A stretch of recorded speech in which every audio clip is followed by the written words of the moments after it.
Good morning, and thank you for joining us here today for the Graduate Information Fair and the Masters of Science in Information Systems, or better known as MSIS. My name is Mitchell Patterson, and I am the Associate Director for Graduate Admissions today. We have some great speakers this morning to talk about the MSIS program here at Penn State Harrisburg, and leading the way is Dr. Roderick Lee, who is the Associate Professor of Information Systems. Thank you for joining us, Dr. Lee. Thank you. And we also have Cunningham, a second-year graduate student in the program, and Tammy Famadewa, who is a double major in the MBA and MSIS program at Penn State Harrisburg. So thank you all for joining us here today for the presentation. But before we get started with the roundtable discussion, I'm going to ask Dr. Lee to lead the discussion and talk about his work experience here at Penn State Harrisburg, and then I'll come to both of you at explaining to the audience as to why you picked this program. So, Dr. Lee, you can begin. Yeah, thank you, Mitchell. Well, I'm Roderick Lee. I'm an associate professor of information systems in the School of Business Administration here at Penn State Harrisburg. I've been with Penn State Harrisburg for quite some time now in numerous capacities, from student to instructor to associate professor. But I'm the incoming professor in charge of the information systems degree. But one of the things also is that I do research in smart and basically mobile technologies for nonprofits and adults. One of the things I look at also is user experience and user behavior and technology mediated education. Thank you, Dr. Lee. And Timmy, you have an interesting story here to share with the audience. Again, aspiring to do the MSIS along with the MBA. So what became an attractive piece for you here for this program? So I was attracted to both the MBA and the MSIS program because I wanted to be in the space where it connects business and tech. I understood the importance of having technical skills and technical backgrounds, which the MSIS degree gives you. So for example, learning about databases, programming, web design, but also understanding business rules. How can you apply the technology to business? And I think that's the beauty of studying both MSIS and MBA. All right, well, thank you. And Jared, you get the last word at the table, at least for now, about what became an attraction to do this MSIS program here at Penn State Harrisburg. Sure. I kind of came to the current position I'm at in my employer in a unique kind of way. I started my undergrad as a computer engineering major at Drexel University. Turns out calculus at the collegiate level was a little too difficult for me. So I transferred schools. I went to Westchester University and became a high school history teacher for the first 5 or 6 years of my working career. Had an opportunity based on some summer employment to get back into a technology related field and prove myself at that employer over the summer to be offered a full-time position within that company, which I held for 3 years, and developed my skills to the point where I walked into my current employer to pitch them an iPad application I had developed, at which point they offered me a full-time position as a developer within the company. And over 3 years, I ascended to the director of IT within the organization. But I didn't have a business background. I didn't have a formal education. And so I decided to come back here, and MSIS was a very attractive opportunity for me. Penn State's close to home. I just live 10 miles away.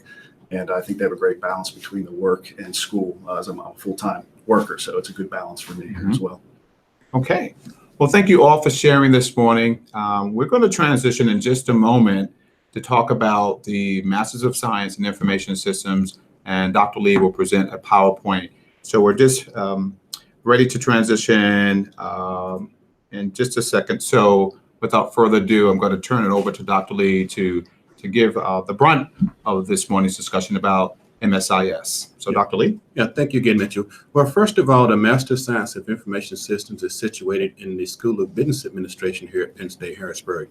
One of the things we're extremely proud about is the School of Business Administration is accredited by the AACSB, which is the highest accreditation for any business school across the globe. We offer 3 master's degrees. We offer a Master of Business Administration, a Master of Science in Information Systems, but what we also offer is a Master of Professional Accounting, which is our online program. What's unique about our program as well, since we're situated closely to the College of Medicine at Hershey, is we offer a joint degree in PhD in biomedical sciences. But we also offer an IUG, which is an integrated undergrad program with our bachelor's degree in information systems, where students in their junior year can basically apply for the MSIS program they would be able to start taking graduate courses in their junior year and in their senior year, and then in their first year of graduate school, they basically will receive the MBA and the MSIS if they choose to do so. Okay, so about the MSIS degree. So the MSIS degree is a professional practice degree that focuses on development of specialized companies and information systems, but also management theory. So what we focus on is how individuals can use information technology to solve business problems, which means they need to have a solid foundation in information systems, as well as understand the managerial component of information systems as well.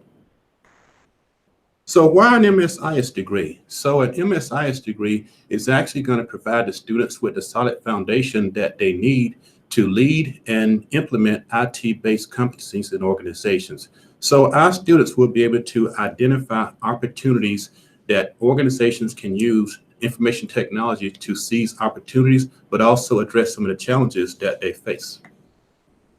So information systems is a little bit different from computer science because information systems basically has a strong organizational level emphasis in terms of addressing issues that organizations have in terms of culture, in terms of change and innovation, as well as management. Some of the target professions that our students actually go into would be business analysts. We have IT consultants. A lot of our students go into systems analysts, which they also become data analysts as well. So a lot of our students as well, they focus on business information managers. And some of our students are actually going into more professional type programs that focus a little bit on business intelligence. So in terms of our program, we're basically catering to adults who want to rise to upper level information resource management positions in organizations.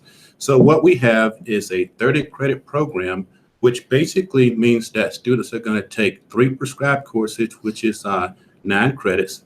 They're going to take 5 information systems courses, which equals about 15 credits. And for students who want to focus on a particular domain, whether that be healthcare, whether it be public policy, whether it be education, students have that flexibility in the program. So the prescribed courses that all students are going to take are going to be 535, which is an object-oriented programming and development course, because students really need that strong technical foundation. The next course that students will take is Information Systems 540, which is Information Technology and Knowledge Management. And what students actually learn in that course, they learn about all the functional areas of business and how information systems are used in each functional area in order to transform business processes, enable those organizations to achieve their strategic business objectives. And finally, the students will take Information Systems 554, which is the capstone project. So the students will come up with an original research idea. They'll do a literature review, and then they'll focus on a particular project that interests them.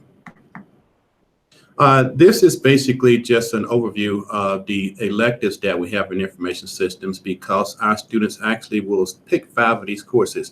So one course I want to talk about briefly here that I've taught twice as Information Systems 590 as a colloquium, but with pending approval, which is Information Systems 572, Strategic Information Systems, because we realize that organizations also need students who have a firm understanding of how the organizations can integrate their information technology strategy, their business strategy, as well as their organizational strategy.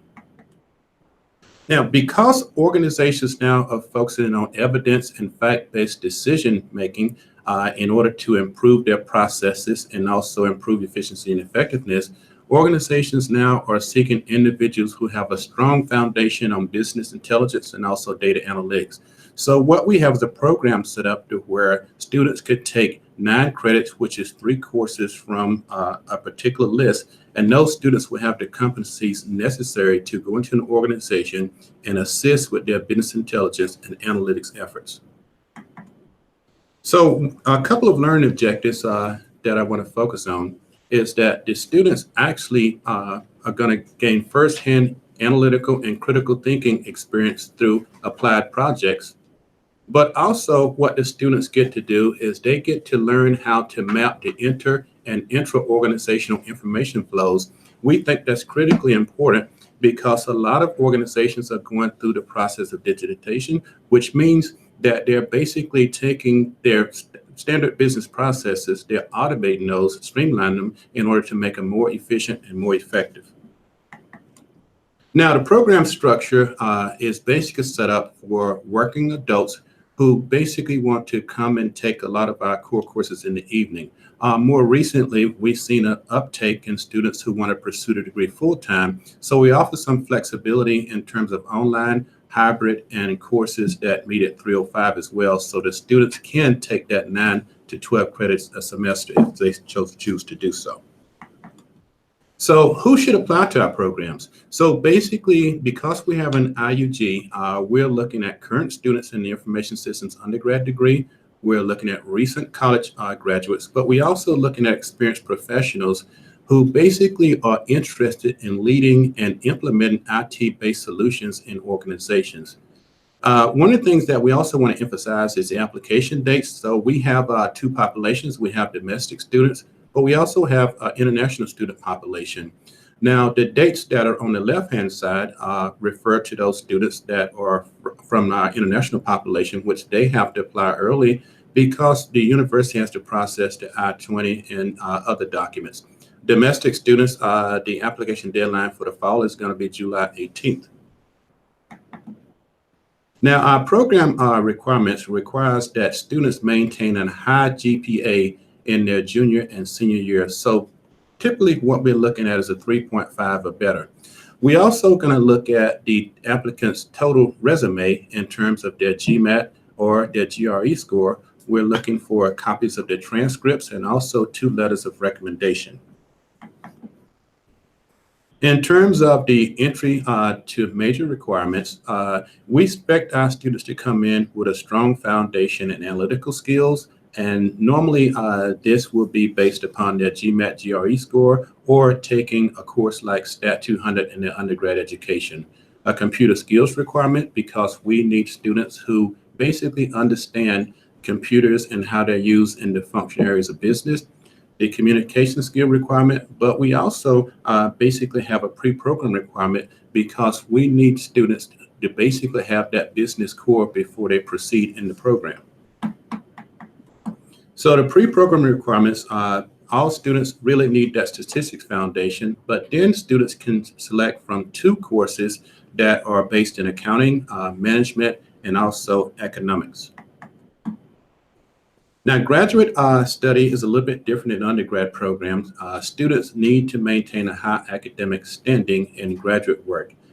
Typically, our students are taking 3 to 6 credits per semester, which is part-time, but we have some adults who really want to pursue their degree on a full-time basis and obtain that degree within 1 year. And so those students are going to typically take 9 to 12 credits. And the way that works out in terms of a student who wanted to complete a degree within a year, they would typically take 12 credits in the fall, 12 credits in the spring, and then 6 credits over the summer. Or they can bookend their program by taking credits in both summers, a summer preceding their graduate program and the summer at the end. And again, high academic standing, I can't emphasize that enough. Most students really want to know what type of financial support do we provide students. So one of the things that we do is we offer support for international study because we have travel abroad trips that normally occur over spring break. And if a student is in good academic standing, they can apply for upwards to $2,000 to support that trip. So essentially, the only thing the students will have to pay for is their airfare to get to their destination. We also offer various other type of financial support in terms of our graduate assistance. So the graduate assistantship basically provides a student with a tuition waiver, and we also provide the students with living expenses as well. And the students are expected to work in the School of Business for about 20 hours per week. We have a relatively new program that's being implemented this year, which is our graduate wage assistantship. And in this program, what the students will receive is a stipend for living expenses and expected to contribute about 20 hours a week in a capacity that's assigned by the school directors. The Chancellor's Award also is aimed at assisting students with financial support for their graduate work. And because most of our students are working full-time adults, the majority of our students receive tuition reimbursement from their employer. And I want to wrap this up, basically talk about some important information that all students need to be aware of, is that we do take upwards to 10 credits of high quality graduate work from other institutions, and that's subject to approval based upon the university guidelines. Course substitutions is another area that we want to emphasize, because one of the things we don't want to do is we don't want to have a student come in with significant work experience and be repeating a course that they already have significant knowledge of. And then we basically have a time limit on this degree as well. So once you apply for a degree in the program, you have 8 years to actually complete that degree. And these last slides just wrap up who the core faculty are. And again, I'm Roderick Lee, and I will be assuming the position of professor in charge fall 19. Gary Subramanian is our current professor in charge. And then we have two other core faculty members, who is Rhoda Joseph, who's the professor in charge of the MBA program, and Parag Pendikar, who's basically a professor of information systems. But the most important person for MSIS program is Amy Jones-Atkins, who has an administrative support professional. So Amy does a great job in fielding a lot of questions from our students, providing the support that we need to make this an academic experience that students, will cherish for quite some time. So basically, that's all I have. All right.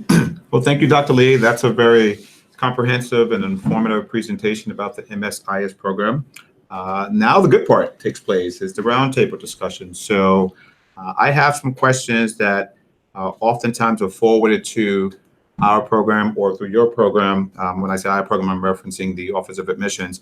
And so I would like to lead off with, because this is sort of, I think Timmy had talked a little bit about this, but STEM and its relationship, this integration. So does the MSIS program qualify as a STEM program here at Penn State? If so, what does that look like? Yes, so the MSIS program does qualify as a STEM program because it's basically a science degree.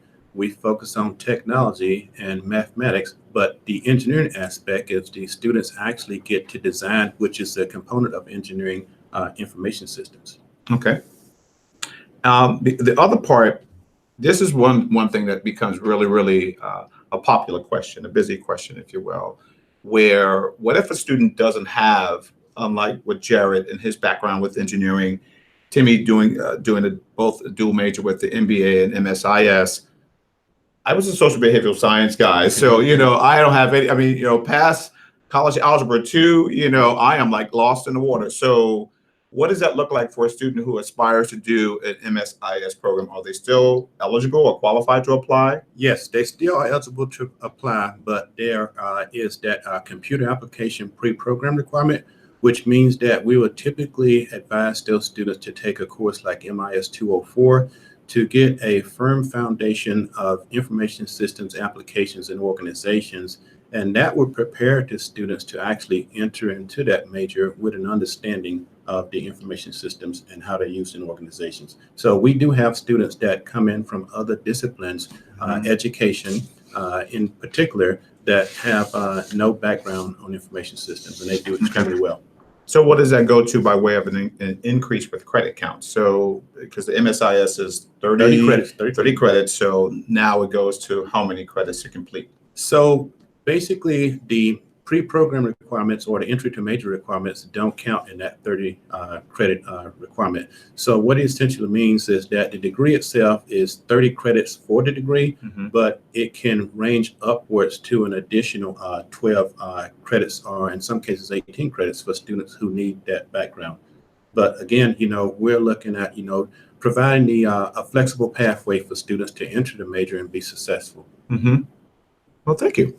The other piece, because you mentioned it in the PowerPoint, Dr. Lee, about international students and the reach that the program does have, I oftentimes get emails and questions about conditional admissions, what if the student doesn't have all the markers by way of a GPA that's necessary for the program, the qualified GMAT scores or GRE scores.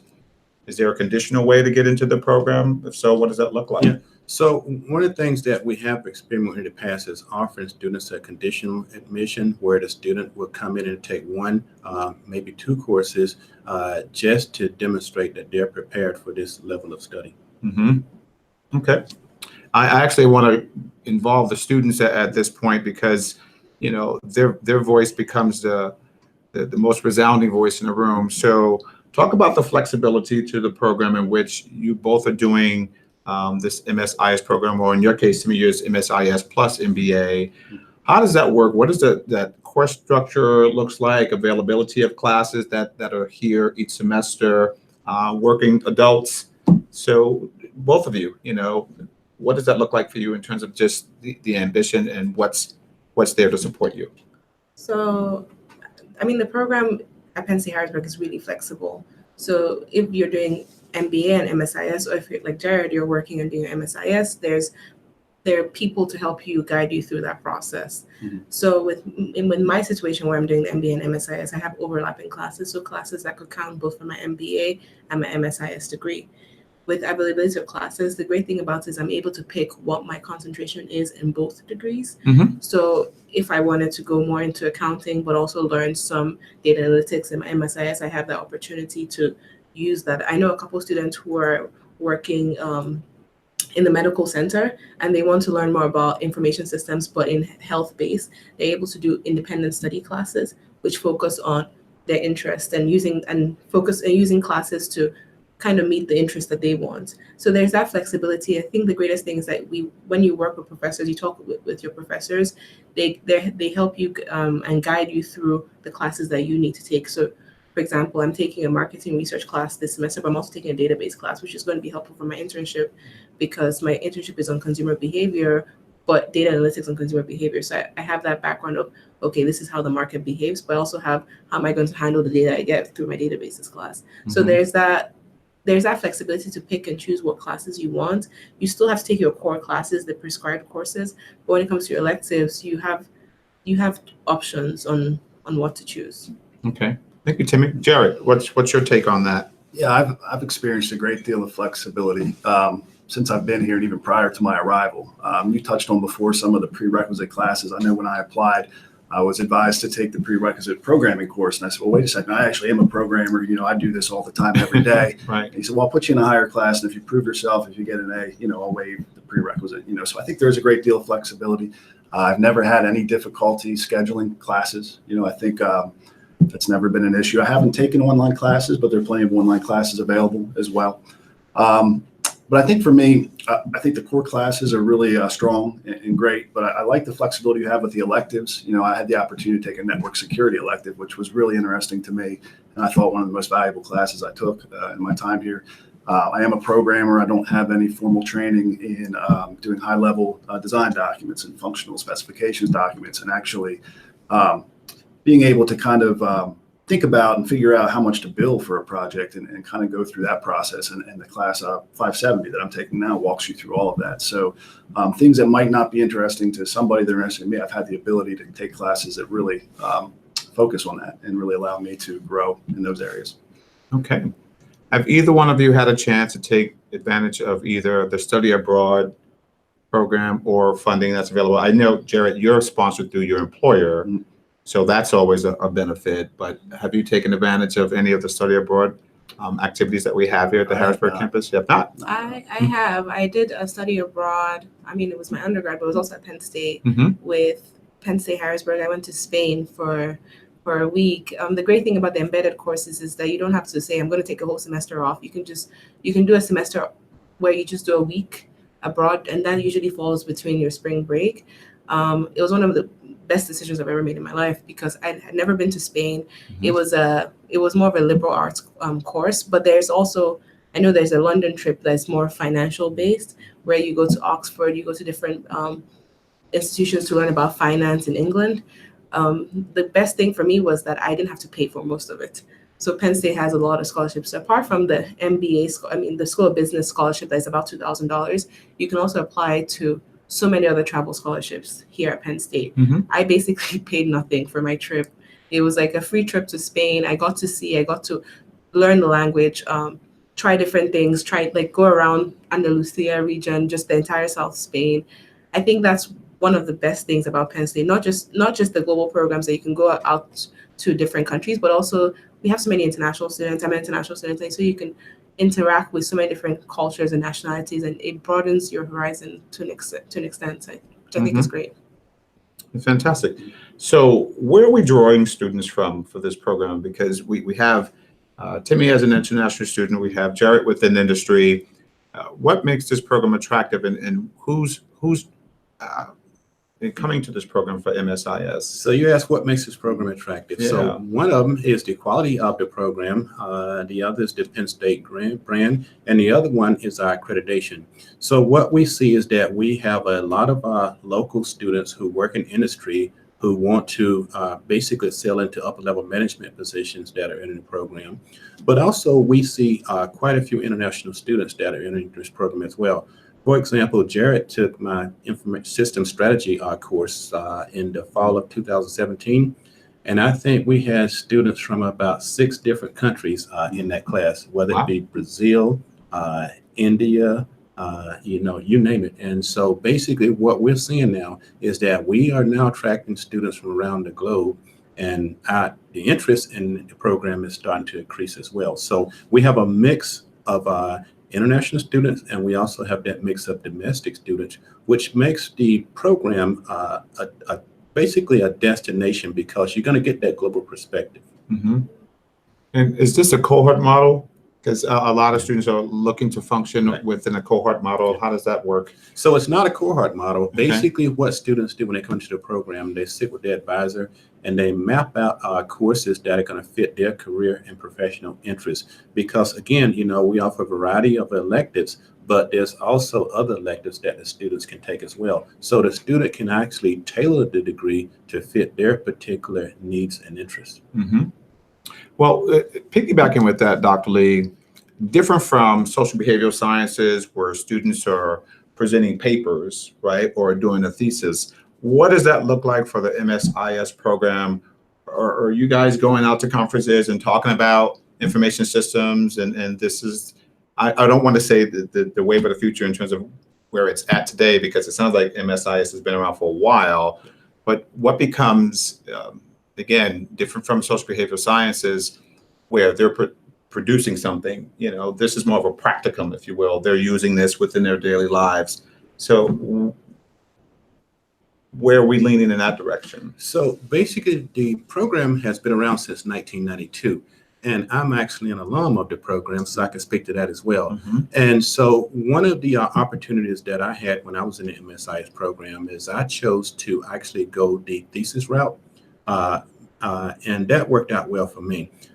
Students now are choosing the project route, but there are some students who choose basically to do a thesis. For example, we have one young man who chose to do the thesis route. And once he graduated, he basically was accepted to a PhD program at Georgia State University. And in Georgia State, he actually excelled. I communicated with him just last week. He just received a graduate student teaching award. And he also accepted a postdoc position at Notre Dame, expected to graduate this summer. So while the majority of our students are going to work on projects that require them to actually conduct a literature review and actually, work on an applied project, there is some flexibility and some options for students who actually want to do research and publish it. For example, Timmy has expressed interest in actually going the research route as well. Would you like to share which area of research that you would love to explore, Timmy? Yeah, so one thing about me is I love traveling.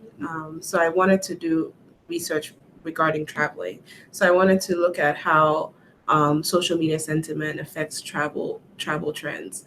I haven't drilled down on the topic, but that's kind of the area where I'm looking at, so just to see, because right now in our society, in this age and time, we use social media a lot. So how do the things that we're seeing on social media affect how we travel? Like, if there's bad sentiment, does that mean there's less travel? So that's kind of where I'm at. Mm-hmm. So where's MSIS 10 years from now? I mean, and I want to hear from each of you when you think about trends, travel, data everything's big data today. Right, So, we sit here, 2019, where's MSIS in its future, the next 10 years? Yeah, so I'm actually going to be taking over the program in terms of the professor in charge in the fall. But one of the things that I've been strongly considering, along with some of my colleagues, is to strengthen the business intelligence and data analytics in the program, but also to focus on some domains as well. Like, we realize that healthcare is big. And so one of the things that we're going to think about looking into the future is how could we actually incorporate a track in healthcare with information systems as well. We know that law is pretty big. And so one of the things that we might look at is how we can incorporate some law courses as a domain area as well. So a emphasis is going to be looking on the domains that are out there in terms of the healthcare industry, looking at the legal industry, also government, nonprofit organizations, because we already have the business focus, but we're basically looking to be a service to not only the central Pennsylvania region, but across the globe, because we have so many students coming into the program. So we'll be doing an industry analysis to get a sense of what the trends are out there. We'll be reaching out to our alums, our advisory boards. We'll be soliciting feedback from, the current students as well, in terms of what direction that we could take this program, and so it can be a viable and sustainable option for students in this region. Mm-hmm. Can we add artificial intelligence? Everything seems to be AI. You hear commercials and announcement with Microsoft and so many others. Okay. So to speak about that, so one of our students actually completed an internship at Highmark Health Solutions over the summer, and that extended into the fall. And she actually submitted her master's project this week, and she looked at artificial intelligence in healthcare. Wow. There you go. So, Jared, where do you see this within your industry? Sure. In the next 10 years? I mean, I think, as we all know, technology is constantly evolving and changing, and who knows what will be out there 10 years from now. What I, see in my kind of industry, especially with my employers, is they make a lot of assumptions that young people just instinctively know how to use technology and will just fit right into the program, and they'll just be able to work with it and handle it. And I think there's some truth to that. I think a lot of young people are very good at consuming technology products and figuring out how to use them. But I think there's always going to be a need to educate people to build technology projects, to manage technology projects, to integrate them into their business operations. And that's where I think business will continue to become more technology oriented. I think someone said if your business isn't a technology business in 2019, then you're not headed down the wrong track. And I agree with that. And I see that in my own company. We've made a huge push since I've been there to go entirely paperless. We're kind of in the insurance end of the healthcare world, but we get tons and tons of medical bills and paperwork all day long, and we're going to an OCR process, and we're exchanging EDI files with our partners instead of bill images, scans, data. And it benefits all of us. It reduces duplication of effort and retyping information in the bills. I mean, it's typed in once, it can be shared with all of our partners through these EDI files. So I see that continuing, but I think there's definitely a need for these younger people coming up to get trained on the business, especially the business side, how to integrate the technology, build technology, as opposed to just consuming technology. Great. Well, thank you, Jared. And to me, you'll get the last word on this subject area. So one thing I've done is I've attended a lot of conferences, and what I hear a lot of people talking about right now is blockchain technology. I think that's where a lot of MSIS IT is going towards. Blockchain there's a lot of ups and downs, but that usually comes with new technology. Where I see blockchain going to is having blockchain running in the background of everyday life. So with data security is big right now with Facebook and other companies that are having issues with data security. So how can we use blockchain to secure data? Blockchain with data storage, figuring out how we're going to use blockchain even when you're making purchases. So I know a lot of people blockchain is really high level. Most everyday people don't understand what it means, but going to the point where you and I can use blockchain without having to understand the background technology. So that's kind of where I think we're going to, figuring out what we can do with blockchain, because it's new, it's exciting, but there's still a lot of kinks that we need to figure out. I think that's what we're going to in a couple of years. Okay, so that's where we're headed. I think so. Your analysis is that we're going to head it in blockchain technology. I think so. Okay. Banks, they need to watch their backs because cryptocurrency it's going to be popular, I think, hopefully. Yeah. Okay. Well, that brings us to a close with the portion of the Q&A here at the roundtable discussion. I want to thank you all for participating in the MSIS virtual fair here at Penn State Harrisburg. I'm going to give Dr. Roderick Lee the last word in terms of why the program, what makes the MSIS program. I mean, we heard a lot today, but what makes this program a selling point for people to come here at Penn State Harrisburg? Yeah. So one of the things I would say is that the program, focuses on individuals who want to assume high-level positions in organizations in order to design and implement information technology-based capabilities and also solutions. Our program has a strong emphasis on the technology, but we also have a strong emphasis on the managerial issues as well, because once you design and implement a information technology solution in an organization, that comes along with the change, the culture, you change the processes, the job functions, and we basically are preparing students to actually handle those changes as they occur in organizations. Okay, well said. Well, thank you for joining us today at the Graduate Virtual Fair here at Penn State Harrisburg for the Masters of Science in Information Systems. Have a great day.